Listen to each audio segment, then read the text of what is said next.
하나님께서 오늘 우리에게 주시는 말씀은 다니엘서 6장 10절 말씀입니다. 다니엘이 이 조서에 왕의 도장이 찍힌 것을 알고도 자기 집에 돌아가서는 윗방에 올라가 예루살렘으로 향한 창문을 열고 전에 하던 대로 하루 3번씩 무릎을 꿇고 기도하며 그의 하나님께 감사하였더라. 아멘. 시각장애인으로 6.25 전쟁 마치고 난 뒤에 한국의 여러 후미진 곳을 성실하게 섬기셨던 윤인수 목사님이라고 계십니다. 원래는 이북 사람으로 평양신학교를 졸업하신 초대교회 윤옥경 목사님의 아드님이 되십니다. 공산 지하에서 예수를 믿는다, 목사 아들이다 하여서 모진 고문을 당하고 결국은 두 눈을 잃게 된 이후에 월남하여서 신학교에 가게 됐고, 그리고 좋은 일을 많이 하셨습니다. 처음에 월남하여서 그야말로 알거지 같은 신세가 된 가운데 어머니까지도 병이 드시게 됩니다. 그러니까 결국 소경인 이 아들이 바깥에 나가서 먹을 것을 구해오고 생계를 유지해야 됐습니다. 길거리에서 신문을 팔고 구두를 닦으면서 돈을 벌어온 것입니다. 지금은 그래도 장애인들에 대해서 많이 시각이 고정되었습니다만 당시만 해도 냉대를 하던 때이니 얼마나 힘이 들었겠습니까? 하루의 일을 마치고 기뻐하며 구겨진 지폐와 동전을 어머니에게 호주머니에서 꺼내 자랑스럽게 드렸더니 어머니가 힘들게 벌어온 돈을 보시고는 아들의 등을 두드려 주면서 말을 했습니다. 인수야, 11조부터 먼저 떼자. 그런데 윤인수는 화를 버럭 내면서 어머니께 말했습니다. 어머니, 11조는 무슨 11조입니까? 하나님이 우리한테 해준 것이 뭐가 있다고요? 하나님 때문에 고향 쫓겨나고 아버지 잃어버리고 어머니 병들고 제 눈까지 잃어버렸는데 하나님한테 무슨 돈을 냅니까? 되풀이되는 고난으로 인해서 아들의 마음이 강팍해져 있었던 것입니다. 병석에 누워있던 어머니가 아들의 손을 꼭 붙들고 눈물을 흘리면서 이렇게 말했습니다. 인수야, 고향을 잃어버린 것도 한스럽고 네 아버지와 네 눈 잃어버린 것도 원통하며 내 건강 잃은 것도 속상하거늘 하나님마저 잃어버리고 믿음마저 잃어버리면 우리에게 남는 것이 무엇이 있겠니? 말씀하시고는 소경 아들이 벌어다 준 돈에서 11조를 떼어서 봉투에 넣었다 그럽니다. 모든 것을 다 잃어버렸는데 하나님마저 잃어버린다면 우리 인생에 남는 것이 무엇이냐? 모든 소망을 다 놓쳐버렸는데 하나님마저 잃어버리면 이것처럼 비참한 인생은 없는 것이다. 우리가 깊이 곱씹어 볼 대목입니다. 다니엘이 이 시각장애인인 윤인수 목사님과 비슷한 환경에서 인생을 살았습니다.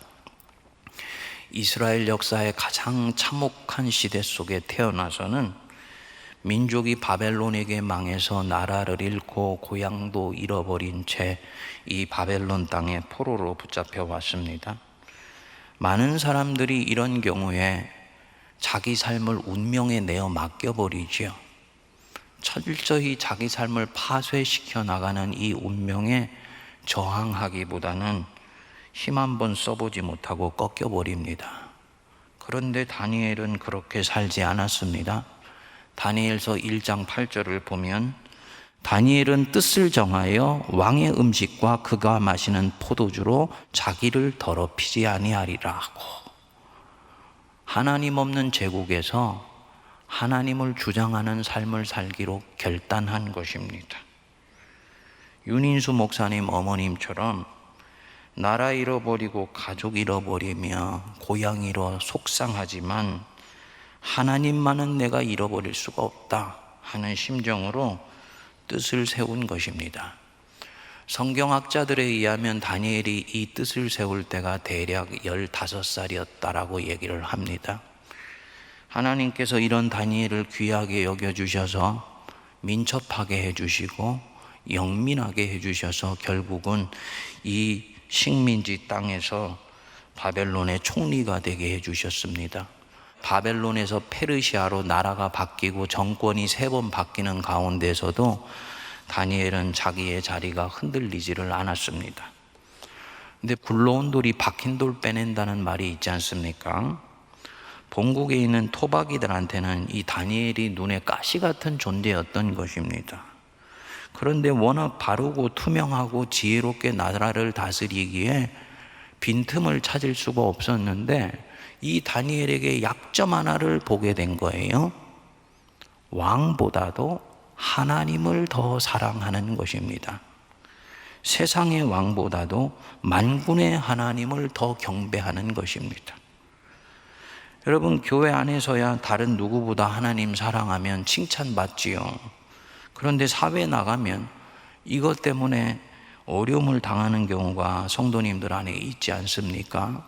신앙적으로 말씀 따라 살려고 하다 보니 이해하지 못하는 사람들 볼 때는 고지식하다는 말을 듣기도 하고, 거래 뒷돈 찔러주지 않고 정직하게 한다고 하여서 좋은 거래처를 놓쳐버리는 경우들도 있습니다. 사람 사는 것 지금이나 그때나 똑같아요. 다니엘 때가 바로 그러했습니다. 결국은 다니엘의 정적들이 음모를 꾸며서 30일간 왕 외에 다른 누구에게라도 절을 하게 되면 그를 사자굴에 집어넣자고 왕을 감언이솔로 속여서 결국은 전국에 법령을 발표를 하게 됩니다. 다니엘이 이것을 아는 가운데 이제 어떻게 선택을 할까요? 영민하고 형세 판단이 대단히 빠른 사람이니 이 법령이 지금 자기를 향하고 있는 칼끝이라는 것을 잘 알고 있겠죠? 그러면 이렇게 될 경우에 여태까지 쌓은 명성, 권력 말할 것도 없고 자기 생명이 위태롭게 될 것이다. 그는 명확히 알고 있습니다. 우리가 만일 다니엘이면 이 상황에서 어떻게 하겠습니까? 아마도 보통은 그렇게 할 것입니다. 바람이 불면 몸을 낮추라고 하지 않았냐? 소나기가 오면 비부터 피하라고 하지 않았느냐? 이 조서가 지금 나를 음모에 빠뜨리려고 하는 것이니 30일 동안만 하나님께 예배하더라도 살짝 혼자 예배하자. 하나님이 충분히 이해하실 것이다 라고 생각할 것입니다. 아주 현명하고 민첩한 생각입니다. 그런데 다니엘은 그 방식을 택하지를 않습니다.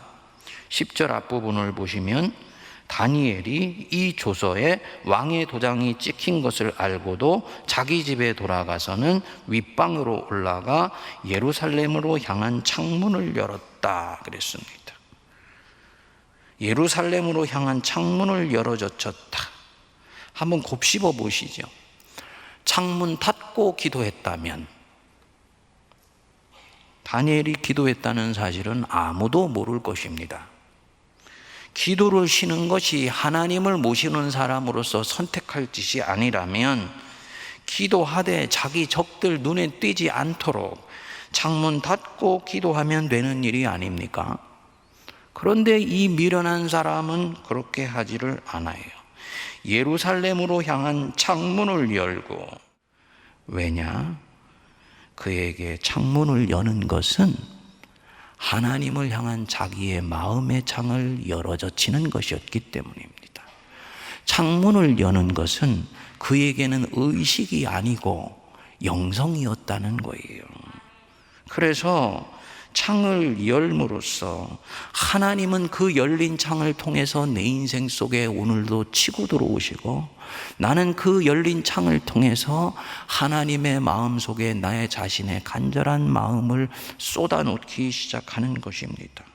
만일에 이것이 다니엘의 신앙이라면 그가 다른 사람의 시선을 차단하기 위해서 창문을 닫는 순간 자신은 하나님보다도 지금 세상을 더 두려워하는 사람이 되는 것입니다. 태어나서 지금까지 하나님은 한 번도 자기 자신을 향한 마음의 창을 닫으신 적이 없고 그 여신 창을 통해서 은혜의 햇살을 끊임없이 내리쪼여 주셨기 때문에 이 바벨론의 포로로 붙잡혀온 자가 다스리는 자에까지 세워주셨는데, 내가 지금 나 살겠다고 여태까지 하나님은 한 번도 닫으셨던 적이 없는 그 창을 내가 닫는다면 그것은 내가 선택할 수 있는 것이 아니다. 그래서 창문을 열고 늘 하던 대로 아무 일 없었다는 듯이 하루 3번씩 무릎 꿇고 기도하며 하나님께 감사한 것입니다. 묵상해 보면 결단한 첫날 기도하다가 대적자들에게 발각된 것이 아닙니다. 반복해서 하루 3번씩 며칠이 지났는지는 모르지만 계속 기도한 것입니다. 마치 세상이 무엇라고 하더라도 자신은 지금 이 순간 하루에 3번 하나님께 기도하는 것이 자기 인생의 가장 중요한 일인 것처럼 반복한 것입니다. 번영복음을 말하는 설교자들은 말합니다. 감사가 감사를 가져온다고, 그러니까 감사를 많이 하라고. 그 말도 전혀 틀린 것은 아니지만 정반대로 지금 다니엘은 이 감사로 인해서 자기 인생에 다른 사람이 볼 때는 쓸데없어 보이는 고난을 지금 초대하고 있는 것입니다. 하나님께 지금 무릎 꿇는 것이 성공과 행복을 가져다 준다는 보장이 없는 거예요. 오히려 벼랑 끝으로 그를 몰고 가고 있습니다. 그런데 그 벼랑 끝에서 하는 이 예배로 인해서 생명이 끊어질 수도 있는데 이 사람은 계속 그렇게 합니다. 어떤 설교자들은 다니엘이 이렇게 자기 믿음을 지키고 어떤 상황에서도 하나님께 감사하면 하나님께서 그를 사자굴에서 건져내 주실 것을 그는 이미 알고 굳게 믿었다 라고 말을 합니다. 성도님들, 이런 해석은 다니엘에 대한 모욕입니다. 믿음이 무엇인지를 모르는 소치입니다. 그 사람은 지금 신앙을 성공주의 관점에서 바라보고 있는 것입니다. 성도님들, 이런 신앙은 나를 위해서 하나님을 믿는 신앙입니다. 세상은 거칠고 거대하며 인생은 불가측한 것으로 가득 차 있는데 반해서 나라는 사람은 연약하고 한계가 뚜렷하니 신앙의 힘을 통해서 이 거대한 세상을 살아보자. 이 사람 하나님을 믿습니다. 하지만 나를 위해서 믿습니다. 많은 사람들이 이런 동기로 처음에 신앙생활을 시작합니다. 저도 처음에 그래서 예수에게 관심을 가지게 되었어요. 하지만 이 단계는 심리학자 프로이드가 말하는 종교 심리학을 크게 벗어나지 못하는 것입니다. 연약한 인간이 전능한 신을 가공하여 만들어내고 그 신에게 자신을 투사하여서 자기 한계를 극복하기 위해서 종교라는 것이 만들어진 것이다 라고 말을 하는 것입니다. 이런 단계에 있는 사람은 다니엘의 이 선택을 이해할 수가 없습니다. 신앙이 지금 자신을 생명길로 인도하기는커녕 해치는 길로 이끌고 가기 때문입니다. 그런데 다니엘은 지금 묵묵히 기도하며 기쁨으로 감사하며 평소에 하던 대로 자기 길을 계속 걷습니다. 마치 바보처럼 주변에서 자기를 향해 무슨 음모를 꾸미는지 알고 있으면서도 그렇게 합니다. 이 사람 안에 지금 무엇이 움직이고 있는 것일까요? 대단히 중요한 묵상이라고 저는 봅니다. 그는 하나님을 대하는 동기가 지금 달라요. 자기 성공을 위해서 하나님을 이용하려고 하지 않습니다. 자기를 위해서 하나님을 믿고 있는 것이 아닙니다. 하나님의 힘을 빌려서 내 한계를 돌파하기 위해서 신앙하고 있지 않은 것입니다. 그러면 이는 뭐 하고 있는 것이냐? 그는 지금 하나님을 사랑하고 있는 것입니다. 하나님을 경배하고 그분을 경외하며 그분을 진심으로 섬기고 있는 것입니다. 자신을 위해서가 아니라 하나님 자신을 위해서. 자기를 사랑하기에 하나님을 예배하는 것이 아니고 하나님을 사랑하기 때문에 그분을 경배합니다. 이것이 참된 신앙이고 주님이 우리가 갖기를 원하는 신앙입니다. 아마 그도 처음에는 포로 신세가 되어서 이 낯선 제국에서 살아남기 위해서라도 하나님 붙들어야 되겠다 생각했을지도 모르지요. 그런데 그는 하나님과 만나고 사귀고 율법책을 묵상하고 교제하면서 하나님이 어떤 분인지를 조금씩 배워갔을 것입니다. 자기 같은 죄인 물리치지 아니하시고 기구한 운명에도 불구하고 여기까지 이끌어 주셨을 뿐만 아니라 이 식민지 땅에서 오히려 지도자로 세워주시는 것을 보고 하나님의 감당할 수 없는 사랑에 감격했을 것입니다. 그리고 그 어느 날부터 하나님을 조금씩 사랑하기 시작한 것입니다. 자기를 위해서 사랑한 것이 아니고 그분 자신에 조금씩 매료되기 시작한 것입니다. 그리고 그 하나님과 동행하고 그 말씀을 지켜 사는 그 자체, 그것이 곧 영생이고 그것이 곧 생명이구나 라는 것을 알게 된 것입니다. 만일 다니엘의 마음이 여기에 이르게 되면 칼끝이 자기를 향한다고 하여서 하나님, 자기가 사랑하는 그 하나님 예배하는 것을 멈출 수가 없지요. 그것은 자기가 죽기보다도 싫어하는 일일 것입니다. 그렇게 하는 자체가 이미 자기는 죽은 것과 같은 거예요. 그렇기 때문에 전에 하던 대로 예루살렘을 향하여 난 창을 열고 그리고 하루 3번씩 기도의 무릎을 아무렇지도 않게 꿇는 것입니다. 그리고 이것이 곧 자기예요. 사도 바울이 나의 나 된 것은 은혜로 된 것이다 라는 것이 바로 이 부분입니다. 은혜로 된 자기는 그렇게 살 수밖에 없는 것입니다. 이 사람 하나님의 나라가 임한 사람이고 이 사람 자신이 움직이는 하나님의 나라인 거지요. 이런 다니엘의 마음을 보고 우리는 믿음으로 결단했다 하고 순교를 각오했다라고 얘기할 것입니다만 다니엘은 아마도 다르게 말할 것 같아요. 나는 그런 생각한 것이 아닌데, 이렇게 사는 자체가 곧 영생인데, 오히려 하나님을 잃어버리고 사는 자체가 곧 죽음인데, 이렇게 사는 자체가 곧 내 자신으로서 사는 것인데. 마르틴 루터킹 목사님이 미국의 흑인 민권운동을 위해서 일을 하면서 감옥을 내 집 떠나들듯 하면서 고통을 치렀습니다. 하루는 기자회견 도중에 기자 하나가 킹 목사님에게 물었습니다. 목사님, 감옥에 들어가면 몸과 정신이 구속되어 자유를 잃어버리는 고통이 이만저만이 아닌데 그럼에도 불구하고 계속 이 일을 하시는 이유가 뭡니까? 거기에 있었던 많은 사람들은 킹 목사님이 거창한 대답을 할 것을 기대했습니다. 그런데 그의 대답은 아주 의외였습니다. 이렇게 하지 않으면 제 영혼은 자유하지 않습니다. 이것이 진정 하나님 앞에서 나 자신으로서 자유하게 사는 길입니다.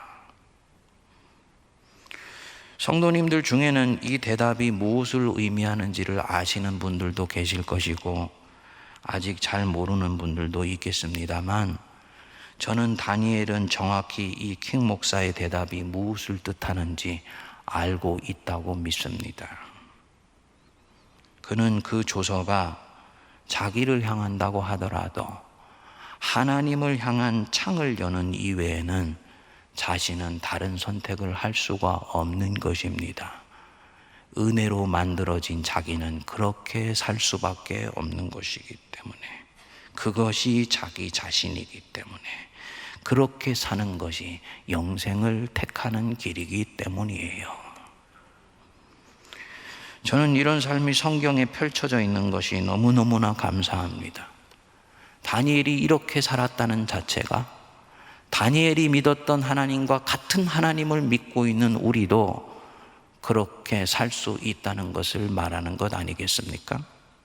우리가 태어나서 10대까지는 본성을 채우기 위해서 살고 10대부터 20대, 30대까지는 자기 자신을 위해 살다가 결혼을 하기 시작하면서 가족을 위해서 사는 것을 연습하게 되고, 그리고 40, 50이 되어서 중년의 시기를 넘어가게 되면서 비로소 영원한 것이 무엇인지를 알게 되고 영원한 것을 추구하는 삶으로 나아간다라고 얘기를 합니다. 이것은 주님이 우리에게 넣어주신 자연적인 수명의 이치일 뿐만 아니라 영성이 가는 길이기도 한 것입니다. 그것이 하나님 백성의 길이에요. 오늘날 그런데 영혼을 잃어버린 삶을 사는 사람들이 얼마나 많은지 모릅니다. 이 과학만능주의와 기계문명 시대에 살게 되면서 영혼을 잃어버렸어요. 정치를 하면서도 자기 권력을 위해서 정치를 하는 사람들이 너무너무나 많습니다. 영혼을 잃어버린 정치죠. 목회를 하더라도 하나님을 위해서 하지 않고 자기 자신의 보신과 목회적 성공을 위해서 목회를 합니다. 영혼 없는 목회를 하고 있는 것입니다. 신앙생활도 마찬가지입니다. 하나님을 진정 사랑하기 때문에 믿는 것이 아니고 자기의 유익을 위해서 믿습니다. 그것은 영혼이 없는 믿음입니다. 그는 하나님이 불편해지기 시작하면 언제든지 떠날 준비가 되어 있을지도 모릅니다. 제가 지난 3년 동안 세문안교에서 설교하면서 반복해서 성도님들에게 종교생활 하면은 안 되고 살아계신 하나님 만나야 된다고 반복해서 말씀드린 이유가 바로 이 부분입니다.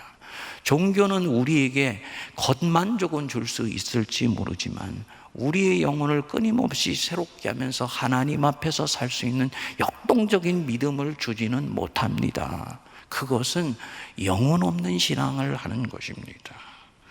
십자가 은혜, 생각만 하더라도 눈에 눈물이 나고 가슴이 뜨겁기 때문에 감사한 것이 아니고, 감사하면 또 다른 감사를 주님이 주신다 그러더라. 그래서 나는 감사하다. 영혼이 없는 감사인 것이죠. 코로나로 인해서 백성들 삶이 점점 힘들어져요. 우리 교인들도 마찬가지입니다. 그리고 이 고난이 점점 커지면 커질수록 이 커지는 고난에 반비례하여서 하나님은 각자의 심령 속에서 점점 작아질 거예요. 고난이 오히려 성도들을 강하게 만들도록 하시기 위해서 이 고난을 하나님이 허락하셨는데, 하나님 백성이라는 우리가 이 코로나 때문에 시달려서 점점 하나님이 작아져가는 현실 속으로, 하나님 없는 현실 속으로 우리가 내몰리고 있습니다. 하지만 다니엘이 아마도 이런 우리를 보면서 물을 것 같습니다. 왜냐, 그도 우리같이 하나님을 부정하는 제국에서 하나님 없는 현실 속에서 살았던 사람이기 때문에 나도 너희들이 갖고 있는 그 고난이 무엇인지 알고 있다. 하지만 내가 너희들에게 묻고 싶어. 너희들 하나님이 크냐, 코로나가 크냐? 어떻게 하면 이 다니엘 같이 하나님이 없는 현실 속에 내던져져 있으면서도 오히려 하나님을 뚜렷이 경험하며 살 수 있는 믿음의 사람으로 승리할 수 있을 것인가? 다니엘이 오늘 이 결단할 때 그는 놓아버립니다.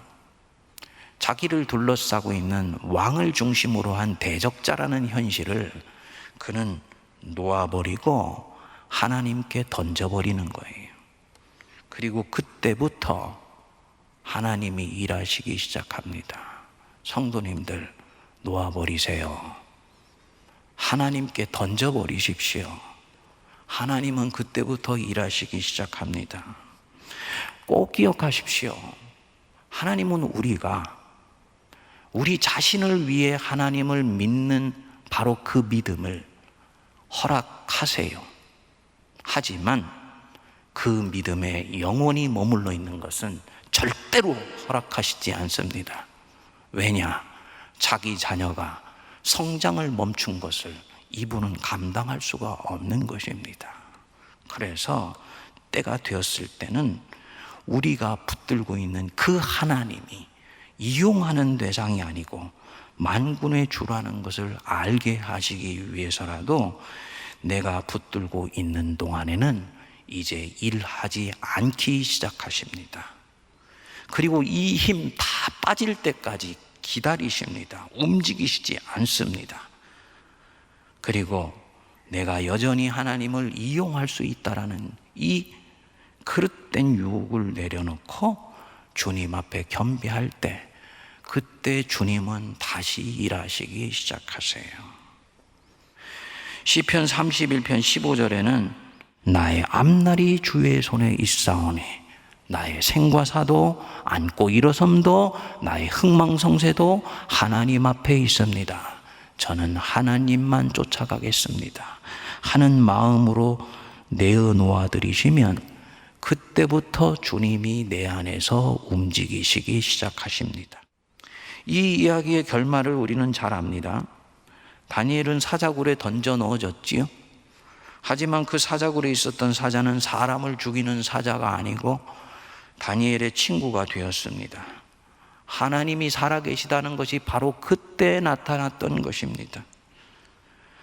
하나님을 부정하는 바벨론 제국에서 하나님 없다 하는 사람들 속에서 이스라엘 백성들 내던져져서 그 사람들조차도 한 사람씩 하나님을 잃어버렸는데, 그 중에서 하나님을 집요하게 추구한 바로 한 사람 다니엘을 통해서 하나님은 여전히 일하셨던 것입니다. 이스라엘 백성들이 70년 동안의 이 바벨론 포로기를 마치고 이스라엘로 다시 돌아올 때 다니엘은 그 속에 있지 않았습니다. 그런데 역사에 의하면 다니엘이 온몸으로 살아냈던 살아계신 하나님을 향한 이 믿음이 이스라엘 사람들로 하여금 잃어버렸던 하나님을 되찾게 만들며 자기의 고토로 다시 돌아가려고 하는 강력한 영적 열망을 불어넣어 줬다고 합니다.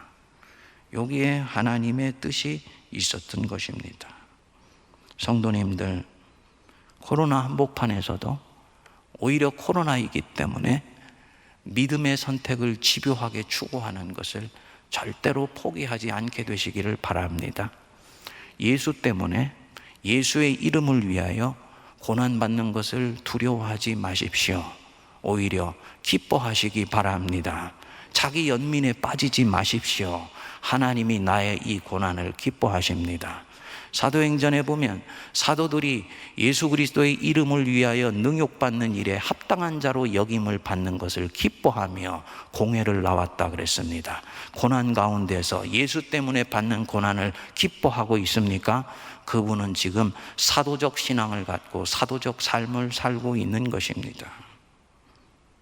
하나님이 없는 세상, 하나님을 점점 잃어버려가는 한국교회, 하나님에 대해서 수없이 말은 하지만 살아계신 하나님을 만나려는 강렬한 열망이 점점 식어가는 한국교회, 우리는 우리도 모르게 지금 다 넓은 문으로 들어가고 있습니다. 주님이 넓은 문으로 들어가지 말고 좁은 문으로 들어가라고 얘기를 했을 때 그 넓은 문은 배교자들이 들어가는 문이나 온갖 죄악을 저지르는 사람들이 들어가는 문을 얘기했던 것이 아닙니다. 종교의 허울과 껍데기는 남아있지만 살아계신 우리 주 예수 그리스도를 만나려는 가장 힘들지만 본질적인 노력을 포기하는 일들을 하지 말고 좁은 문으로 들어가라 라고 말씀을 한 것입니다. 이것은 거칠고 좁은 길이에요.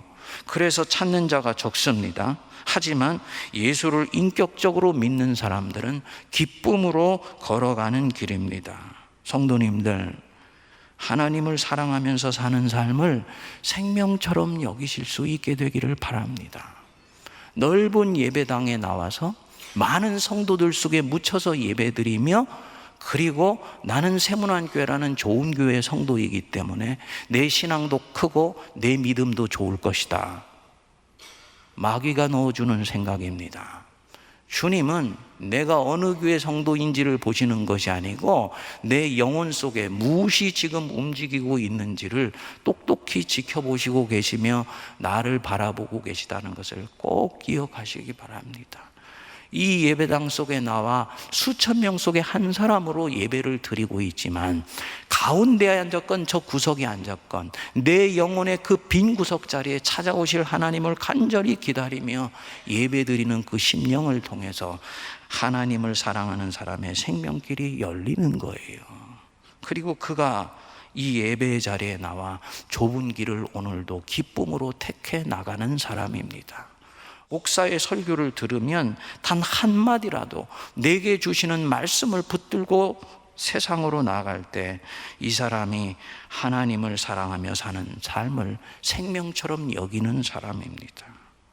그런데 이 걸음을 예수를 인격적으로 믿는 사람들은 힘들지만 기쁨으로 걸어 나갑니다. 다니엘이 그랬고, 모세가 그랬으며, 예언자와 사도들이 걸어갔고, 무엇보다도 우리 주 예수 그리스도께서 이 걸음 걸어가셨습니다. 여러분들 어떤 걸음을 택하길 원하십니까?